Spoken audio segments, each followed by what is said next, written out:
అమెరికాలో ఈ వచ్చే సోమవారం అందరికీ national holiday. So Martin Luther king junior background, అతను ఏ కాజ్ కోసం ఫైట్ చేశారు, అది మనకున్న ప్రస్తుతం ఉన్న పరిస్థితులకి అనుసంధించి మనం విశ్లేషిద్దాం. హలో యూట్యూబ్, అందరూ ఎలా ఉన్నారు? నా పేరు Shiva and welcome to my channel Shiva free spirit.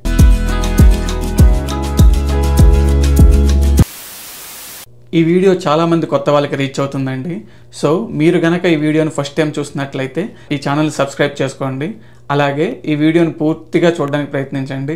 And మీకు ఒకవేళ నచ్చినట్లయితే లైక్ ఇవ్వండి. ఒకవేళ నచ్చకపోతే, నా ఒపీనియన్స్తో మీరు అగ్రీ అవ్వకపోతే డిస్లైక్ రూపంలో కూడా మీ ఒపీనియన్ని నాకు తెలియజేయండి. సో అలాగే ఒకవేళ మీరు ఏమైనా నాతో చెప్పాలనుకుంటే కామెంట్ రూపంలో మీరు నాకు తెలియజేయచ్చు. మైకేల్ కింగ్ జూనియర్ ఏంటి, మార్టిన్ లూథర్ కింగ్ కాస్త మైకేల్ కింగ్ అంటున్నారు అనుకుంటున్నారా? నిజమండి. ఆయన పుట్టినప్పుడు అతని పేరు అతని వాళ్ళ ఫాదర్ నుంచి వచ్చిందనమాట. సో అతని పేరు మైకేల్ కింగ్ జూనియర్. సో అతను జార్జియాలో 1929లో పుట్టారు. తర్వాత ఆయన పేరు మార్టిన్ లూథర్ కింగ్ జూనియర్గా ఎప్పుడు చేయబడిందంటే, వాళ్ళ ఫాదర్ జర్మనీకి క్రిస్టియన్ మిషనరీ గురించి దాని గురించి వెళ్ళడం జరిగింది. అక్కడ అతను తెలుసుకున్న మార్టిన్ లూథర్ అనే ఒక వ్యక్తి గురించి తెలుసుకొని ఆయన ఇన్స్పైర్ అయ్యి అతని కొడుక్కి ఆయన పేరు పెట్టుకున్నారనమాట. సో అలాగా మైకేల్ కింగ్ జూనియర్ కాస్త మార్టిన్ లూథర్ కింగ్ జూనియర్గా మార్చబడింది. ఇక్కడ సరదాగా నా గురించి మాట్లాడుకోవాలంటే, నా పేరు శివ అని రావడానికి కారణం, నేను శివ సినిమా రిలీజ్ అయిన ఒక రోజు తర్వాత పుట్టానండి. సో శివ సినిమా అక్టోబర్ 5, 1989లో రిలీజ్ అయింది. నేను అక్టోబర్ 6లో పుట్టడంతో మా నాన్నగారు నాగార్జున ఫ్యాన్స్ అసోసియేషన్ ప్రెసిడెంట్ అవడం వల్ల కాకినాడలో ఆయన ఆ రోజు సినిమా చూసి వచ్చి కొడుకు పుట్టారని తెలియగానే నా కొడుకు పేరు శివ అని పెట్టండి అని చెప్పి నా పేరు శివ అని పెట్టడం జరిగింది. So back to the story.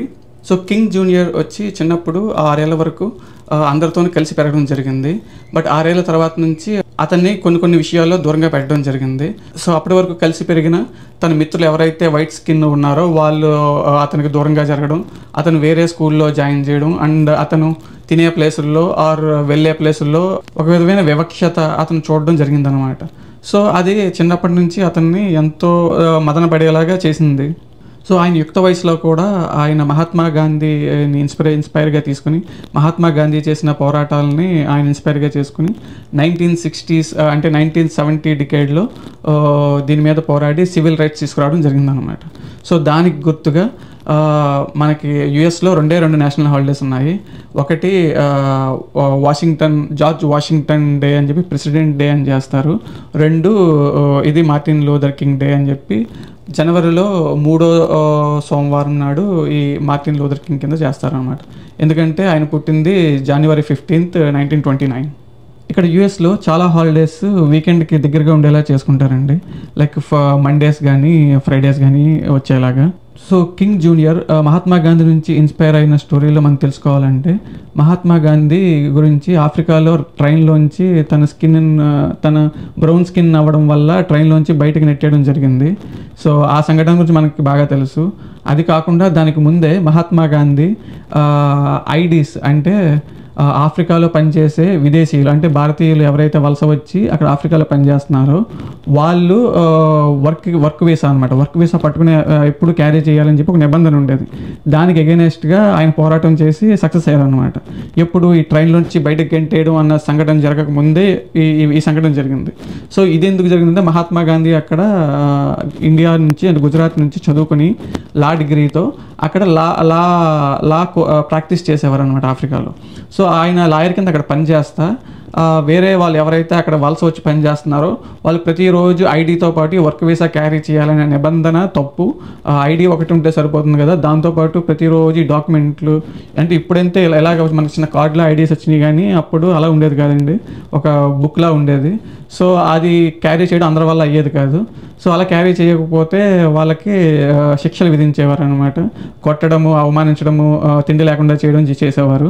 So వాటన్నిటికీ ఎగెనెస్ట్గా ఆయన చేసిన మహాత్మా గాంధీ సౌత్ ఆఫ్రికాలో చేసిన ఫస్ట్ పోరాటం అది నచ్చి అక్కడున్న బ్రిటిష్ వారు, ఎందుకంటే అక్కడ కూడా సౌత్ ఆఫ్రికా బ్రిటిష్ వారి అండర్లో ఉండేదన్నమాట, అది నచ్చి ఇలాంటి చదువుకున్న వ్యక్తి ఇలాగ ఒక సిస్టమేటిక్గా ఒక ప్రోటోకాల్ని ఫాలో అవుతా మనం చేసే తప్పుల్ని చెప్పాలనుకున్న వ్యక్తిని ప్రోత్సహించాలని చెప్పి ఆ బ్రిటిష్ వాళ్ళు ఏం చేశారంటే మహాత్మా గాంధీని మన ఇండియాకి తెప్పించుకొని ఇండియన్ నేషనల్ కాంగ్రెస్లో, అంటే ఆయన 1916లో జాయిన్ అయ్యారు, ఇమీడియట్గా 1919కి ఆయన కాంగ్రెస్ ప్రెసిడెంట్ అయ్యారనమాట. సో ఆయన ఉన్న టాలెంట్ని గుర్తించి కాంగ్రెస్ ఆ మహాత్మా గాంధీ లాంటి వ్యక్తిని ప్రెసిడెంట్ చేసింది.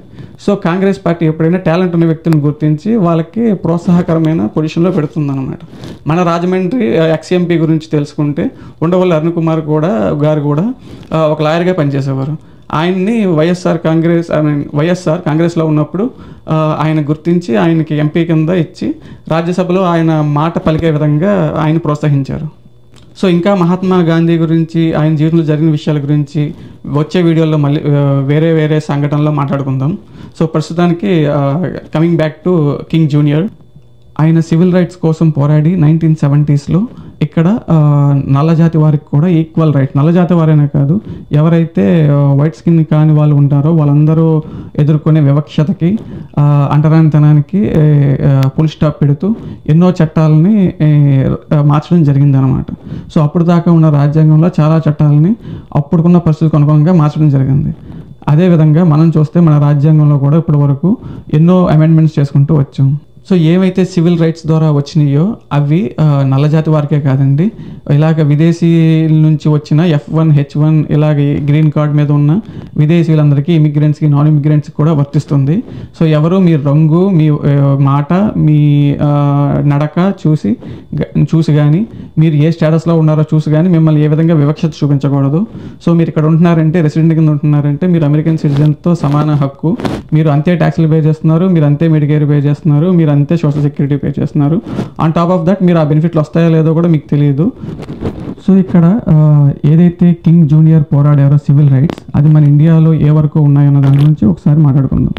సో దీనినే మన రాజ్యాంగంలో అంబేద్కర్ గారు మనకి ఫండమెంటల్ రైట్స్ రూపంలో అండ్ రిజర్వేషన్ రూపంలో ఆర్టికల్ 14 రూపంలో మనకి పొందుపరచడం జరిగిందనమాట.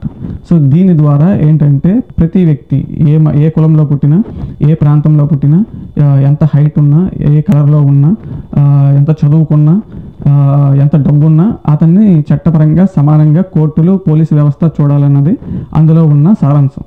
కానీ ఇవన్నీ జరుగుతున్నాయా అంటే మీకే తెలుసు.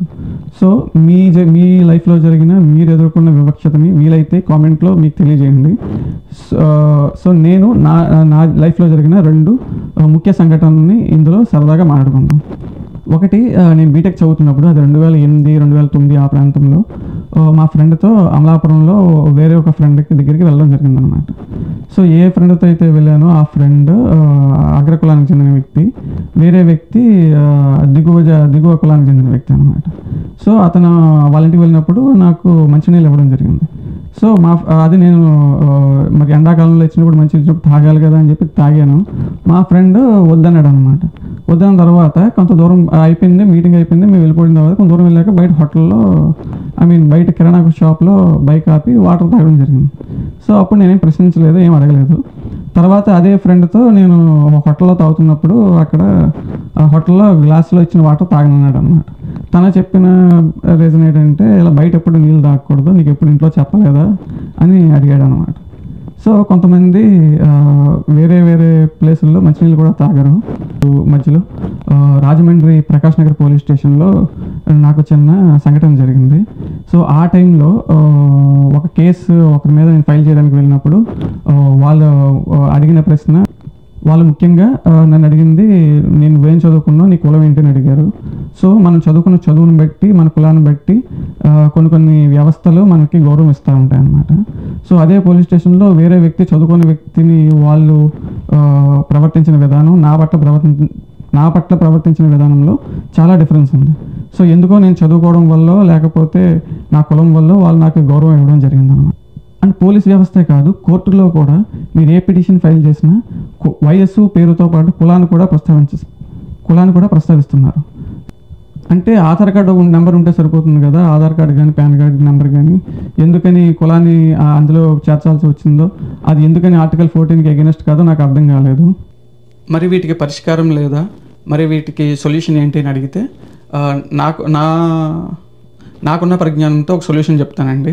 అదేంటంటే, ప్రతి పోలీస్ ఆఫీసర్కి, not only police officer, A government employee అయినా వాళ్ళు బాడీ క్యామ్ మెయింటైన్ చేయాలి. అది ఎప్పుడైతే ఛార్జింగ్ ఉండి ఆన్లో ఉంటుందో అది ఆ టైం మాత్రమే వాళ్ళు వర్క్ చేసినట్లుగా పరిగణించాలి అటెండెన్స్ కింద. సో రోజుకి వాళ్ళ షిఫ్ట్ ప్రకారం 8 అవర్స్ ఉంటే 8 అవర్స్, ఎన్ని అవర్స్ ఉంటే అన్ని అవర్స్ ఆ బాడీ క్యామ్ ఆన్లో ఉండేలాగా ప్రయత్నించాలి. సో ఈ ఎంప్లాయీస్ ఎవరైతే ఉన్నారో, అది టీచర్స్ అయినా, గవర్నమెంట్ ఎంప్లాయీస్ అయినా, మున్సిపల్ ఆఫీస్లో పనిచేసే వాళ్ళైనా, పారిశుద్ధ కార్మికులైనా, ఎవరైనా సరే బాడీ క్యామ్ని మెయింటైన్ చేయాలి. గవర్నమెంట్ ఖజానా నుంచి నెల నెల జీతం తీసుకుంటున్న ప్రతి ఒక్కరికి ఈ బాడీ క్యామ్ ఉండాలి. అండ్ అది పెద్ద ఖర్చు ఏం అవ్వదండి, చాలా సింపుల్. మన ఆంధ్రప్రదేశ్లోనే అది మ్యానుఫ్యాక్చర్ చేయొచ్చు. And as well as software కూడా అది పెద్ద కష్టం కాదండి, మీరు బయట కూడా కొనక్కర్లేదు. మన ఆంధ్ర నుంచి ఎంతోమంది విదేశాలకు వెళ్ళిన వాళ్ళ కన్సల్టింగ్ టైం తీసుకుని ఒక నెల రోజుల్లో మీరు వర్కింగ్ ప్రోటో సాఫ్ట్వేర్ని రెడీ చేయొచ్చు. డెవలప్ చేయడానికి డెవలపర్స్ ఉన్నారు, టెస్ట్ చేయడానికి టెస్టర్స్ మీకు ఉంటారు, ఆ సాఫ్ట్వేర్ మెయింటైన్ చేయడానికి డెవాప్ ఇంజనీర్స్, మనకి ఎంతోమంది టాలెంట్ మన తెలుగు వాళ్ళకు ఉంది. సో ఈ బాడీ క్యామ్స్ అన్ని సెంట్రల్ కంట్రోల్ సిస్టమ్కి ఇచ్చి ఎవరైతే ఈ ఎంప్లాయీస్ ఉన్నారో వాళ్ళందరినీ మానిటర్ చేయడానికి వేరే డివిజన్ని పెట్టండి, వాళ్ళందరినీ మానిటర్ చేయడానికి ఇంకొక డివిజన్ పెట్టండి. అలా ఒక పిరమిడ్ సిస్టంలో ఒక మానిటరింగ్ సిస్టమ్ని మనం డెవలప్ చేసినట్లయితే ప్రతి ఒక్కరూ సిస్టంలో ఇంటిగ్రిటీతో పనిచేయడానికి అవకాశం ఉంటుంది. సో ఎందుకంటే మనం చేసే ప్రతి పని ఇది రికార్డ్ అవుతుంది కాబట్టి ప్రతి ఒక్కరూ రూల్స్కి అనుగుణంగా చట్టాన్ని మీరకుండా పనిచేస్తారని నా భావన. కానీ దీనికి సమస్య ఎక్కడంటే ఇది రైట్ టు ప్రైవసీకి ఎగెనిస్ట్గా ఉంటుంది, అలాగే కొన్ని ఫండమెంటల్ రైట్స్కి ఎగెనిస్ట్గా ఉంటుంది అన్నమాట. అలాగే నాదొక మరొక సజెషన్ ఏంటంటే సిస్టంలో ట్రాన్స్పరెన్సీ క్రియేట్ చేయడం అనమాట. సో ఎలాగంటే నా ఆధార్ కార్డు కొడితే నేను ఏ సర్వీసెస్ అయితే తీసుకుంటున్నానో నాకు ఒక పోర్టల్లో చూపించాలి. మనకున్న టెక్నాలజీలో ఇప్పుడు చాలా సమాచారం ఆన్లైన్లో దొరుకుతుంది. సో మన 2047 విజన్ కన్నా ఇప్పుడున్న 2025 విజన్ ఒకటి పెట్టి జరుగుతున్న పథకాలన్నీ ట్రాన్స్పరెంట్గా ఎవరైనా వాళ్ళ ఫోన్లో ఆధార్ కార్డ్ ఎంటర్ చేస్తే, వాళ్ళొక ఆధార్ కార్డ్ ఎంటర్ చేస్తే ఓటీపీ ఎంటర్ చేసి వెరిఫై చేసుకుని వాళ్ళు తీసుకుంటున్నవన్నీ వెరిఫై చేసే విధంగా లిస్ట్ డౌన్ చూపించగలిగితే బాగుంటుందన్నమాట. ఉదాహరణకు ఫర్ ఎగ్జాంపుల్ నేను రేషన్ తీసుకుంటున్నా, అలాగే గ్యాస్ సబ్సిడీ తీసుకుంటున్నా. ఫర్ ఎగ్జాంపుల్ ఈ రెండు గురించి మాట్లాడుకుందాం. ఈ రెండు నేను తీసుకుంటున్నప్పుడు నేను నా పోర్టల్లోకి వెళ్ళి ఒక వెబ్సైట్లోకి వెళ్ళి AP.gov.whatever ద వెబ్సైట్ మీరు ప్రొవైడ్ చేసిన వెబ్సైట్కి నేను వెళ్ళి నా ఆధార్ కార్డు అడిగితే నా ఫోన్ నెంబర్కి, ఏదైతే ఆధార్ కార్డుకి లింక్ అయి ఉన్న ఫోన్ నెంబర్కి నాకు ఓటీపీ వస్తుంది. మనం ఇది చాలా దాంట్లో ఇది లింకప్ చేశారు ఈ సిస్టమ్ని. సో ఇది ఇంటిగ్రేట్ చేసి నేను ఎంటర్ చేస్తే, ఓటీపీ ఎంటర్ చేసింది వెరిఫై చేస్తే నేను ఏమేమి తీసుకుంటున్నాను సర్వీసెస్ నాకు చూపించాలి. అది ఏ మినిస్ట్రీ కింద ఉంది, నాకు ఎంత వస్తుంది అనేది క్లియర్గా చూపించాలి. అప్పుడు చూపిస్తే రియల్గా నాకు రాష్ట్ర ఖజానా నుంచి ఎంతైతే వస్తుందో అది నా వరకు వస్తుందా లేదా అన్నది ఎండ్ యూజర్ వెరిఫై చేసే అవకాశం మీరు కల్పించగలగాలి. సో ఇది కానీ ఇంప్లిమెంట్ చేయగలిగితే 2025లో చాలా సక్సెస్ అయినట్టు ఏపీ గవర్నమెంట్ నేను భావిస్తాను. ఈ గవర్నమెంటే కాదు, ఏ గవర్నమెంట్ అయినా ఎందుకు ఇది ఎందుకు ఇది చేయట్లేదు, ఎవరికి ఈ ఆలోచన ఎందుకు రాలేదన్నది నాకు ఇప్పటికీ అర్థం కాదు. సో వీలైతే ఇది ఇంప్లిమెంట్ చేయండి. వీలైతే ఇది మన రాష్ట్ర మినిస్టర్ అయినా, ఐటీ మినిస్టర్ అయినా నారా లోకేష్ గారికి చేరేలా చూడండి. సో ఇది కానీ ఇంప్లిమెంట్ చేయగలిగినట్లయితే మనం ప్రతి ఆంధ్ర సిటిజన్ వాళ్ళ ఆధార్ కార్డు ఎంటర్ చేసి వాళ్ళు తీసుకుంటున్న పథకాలను వాళ్ళు వెరిఫై చేసుకోవచ్చు. దీని ద్వారా ఏదైనా మిస్యూజ్ అయితే సిస్టంలో అది క్లియర్గా మనకి తెలుస్తుంది. చాలా మిస్యూజెస్ ఈ విధంగా అవాయిడ్ చేయొచ్చు. సో ఇది కానీ ఇంప్లిమెంట్ చేయగలిగితే ఇక్కడ ఉన్న ప్రాబ్లం ఏంటంటే చదువుకోని వ్యక్తులను చాలామంది మోసం చేయొచ్చు అని ఉంటుందన్నమాట. సో చదువుకోని వ్యక్తులకి మన వాలంటీర్స్ ద్వారానో, లేదా చదువుకున్న వ్యక్తులు చాలామంది వాళ్ళకి సొంతంగా, అంటే వాలంటీర్ అంటే మళ్ళీ ఇక్కడ పాత గవర్నమెంట్ ఎంప్లాయీస్ అనుకుంటారు, అది కాదండి. వాలంటీర్గా అంటే దాని తెలుగులో ఏమంటారంటే వాలంటీర్ అంటే స్వచ్ఛందంగా నా అంతటి నేను వెళ్ళి గ్రామంలో, నేను ఎప్పుడైనా ఫర్ ఎగ్జాంపుల్ ఇండియా వచ్చినప్పుడు 2 వారాలు సెలవు తీసుకున్నప్పుడు ఒక 2 రోజులు ఏదైనా గ్రామానికి వెళ్ళి నేను వాళ్ళు ఎడ్యుకేట్ చేస్తాను. అమ్మ మీ ఆధార్ నెంబర్ ఎంటర్ చేయండి, ఇక మీ ఫోన్ నెంబర్ ఎంటర్ చేయండి, మీ ఫోన్ నెంబర్ ఒక లింక్ లేకపోతే ఏ నెంబర్కి ఉంది అని వెరిఫై చేసి ఒకవేళ అక్కడెక్కడైనా మిస్యూజ్ అవుతుంటే, అంటే లోకల్ గ్రూప్స్ ఎవరైనా లోకల్ లీడర్ ఉండి అలాంటి చదువుకునే వ్యక్తులను ఎవరైనా మోసం చేస్తున్నారా అంటే కొన్ని సెల్ఫ్ హెల్ప్ గ్రూప్స్ ఉన్నాయండి. అలా సెల్ఫ్ హెల్ప్ గ్రూప్స్ని వాడుకొని చదువుకొని ఆడవాళ్ళందరినీ ఆ గ్రూపుల్లో జాయిన్ చేసి వాళ్ళకి తెలియకుండానే వాళ్ళ ఫోన్ నెంబర్లు వాళ్ళ ఆధారాలతో వాళ్ళకి పథకాలు ఇస్తున్నట్టు రన్ చేసి చాలా మటుకి లోకల్ పొలిటీషియన్స్ పాకెట్స్లోకి వెళ్తున్నాయండి. సో ఇదంతా నిర్మూలించవచ్చు ఎప్పుడు ఈ ట్రాన్స్పరెన్సీ సిస్టమ్ని ఇంప్లిమెంట్ చేయగలిగితే. సో ఈ ట్రాన్స్పరెన్సీ సిస్టమ్లో నేను అడిగేది ఒకటే అండి, నేను నా ఆధార్ ఎంటర్ చేసి ఓటీపీ నాకు వస్తుంది కాబట్టి నా ఫోన్ నెంబర్కి నేను ఎంటర్ చేస్తే నాకు ఏం పథకాలు వస్తున్నాయి, గవర్నమెంట్ నుంచి నాకేం వస్తుంది అంటే గవర్నమెంట్ ఎక్స్పెన్సెస్లో ఒక ఓటర్గా, ఒక ఓటేసిన వాటర్గా నాకు ఏమి ఇస్తున్నారంటే నాకు క్లియర్గా చేయండి. మీరు సూపర్ 6 అన్నారు, అది ఇస్తున్నారు లేదో నాకు ఐడియా లేదు, నేను ఎందుకంటే ఇండియాలో లేను. సో సూపర్ 6 వస్తుంది, నాకు ఏమన్నా వస్తుందా అంటే నేను యూఎస్లో ఉన్నాను, బట్ స్టిల్ నా పేరు మీద ఏమన్నా తీసుకుంటున్నారంటే నేను వెరిఫై చేసుకోగలను. చేసుకోకపోతే నాకు అక్కడ రిపోర్ట్ అనే ఒక బటన్ పెట్టండి అక్కడ. సో నాకు తీసుకోకుండా నాకు వస్తుందంటే రిపోర్ట్ చేస్తా వెంటనే. సో ద పర్టికులర్ మినిస్ట్రీకి ఈమెయిల్ వెళ్ళిపోవాలి. ఈమెయిల్ వెళ్ళిపోవచ్చు. ఇదంతా చాలా సింపుల్ అండి. ఒకటి యాజ్ అ డెవలపర్గా నేను ఇంప్లిమెంట్ చేయగలను. సో అది పెద్ద కష్టం కూడా కాదు, పెద్ద ఖర్చు కాదు. దీని ద్వారా ఎంతో మిస్యూజ్ అవుతున్న కొన్ని వేల కోట్లు మీరు సంవత్సరానికి ఆదాయం చేయొచ్చు. సో ఎందుకని ఇది మీరు 2025లో ఒక ప్రోటోగా తీసుకొని ఎందుకు డెవలప్ చేయకూడదు అన్నది ఒక ఐటీ మినిస్టర్గా మీరు ఆలోచించవచ్చు. సో ఇప్పుడున్న గవర్నమెంట్ చాలా పవర్లో ఉందండి నేను అనుకోవడం బట్టి. ఎందుకంటే సెంట్రల్లో వీక్గా ఉన్న సెంట్రల్ గవర్నమెంట్కి మీరు ఇచ్చిన సపోర్ట్ కానీ, అండ్ స్టేట్లో మీకు వచ్చిన మెజారిటీ కానీ ఊహించినది, అనుకోనిది కూడా. సో ఇంత బలం ఉన్నప్పుడు మీరు ఇప్పుడే మంచి పథకాలు కానీ, మంచి శాసనాలు కానీ చేయాలండి యాజ్ ఎ శాసనసభ్యులుగా. చేయకపోతే మీకు కాలక్రమేణా మీ అధికారం మీ పవర్ తగ్గిపోతుంటుంది. అధికారం 5 ఏళ్ళు కొనసాగినా మీ యొక్క పవర్ మాత్రం తగ్గిపోతుంది. ఎందుకంటే కాలక్రమేణా మీ ప్రభుత్వానికి అసమ్మతి అనొచ్చు, లేదా అపోజిషన్ మిమ్మల్ని నచ్చని వాళ్ళు పెరుగుతూ ఉంటారండి కాలక్రమేణా. సో ఒకవేళ మీరు అధికారంలో ఉన్నా మీ యాక్చువల్ ఉన్న పవర్ అయితే తగ్గిపోతుంది.